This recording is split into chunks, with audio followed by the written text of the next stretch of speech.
In today's video, I'm going to teach you how to see chat messages and hand raises while presenting in Microsoft Teams. If you've ever struggled to juggle your slides while keeping an eye on your audience, this updated guide will show you a simple way to stay on top of questions and feedback without losing your flow.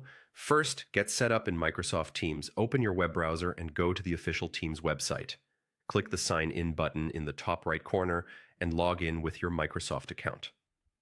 Once you're in, head to your Teams calendar and join the meeting where you'll be presenting. It's a good idea to join a couple of minutes early so you can arrange your view before you start speaking. After you've joined the meeting, open the People panel so you can track raised hands. In the top right area of the meeting window, click the People icon. You'll see a list of everyone in the meeting, and whenever someone raises their hand, a small hand icon appears next to their name. Keep this panel open throughout your presentation. Glancing at it between points or slides helps you spot when someone wants to speak, so you can pause at a natural break and address their question without derailing your momentum.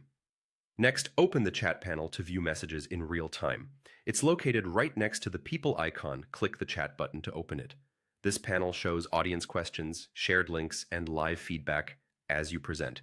Keeping the chat visible lets you quickly scan for new messages and decide whether to respond immediately or bookmark the question to answer at your next transition. If the chat moves quickly, don't worry. Finish your thought, then scroll up to catch anything you missed. With both the People panel and the chat panel open, you'll stay aware of raised hands and incoming messages even in large or fast-paced meetings. A helpful rhythm is to present a section, pause briefly, check people for raised hands, scan the chat for anything urgent, and then respond or acknowledge what you'll cover next. This sets clear expectations and shows your audience you're attentive without constantly interrupting your delivery. And that's all there is to it.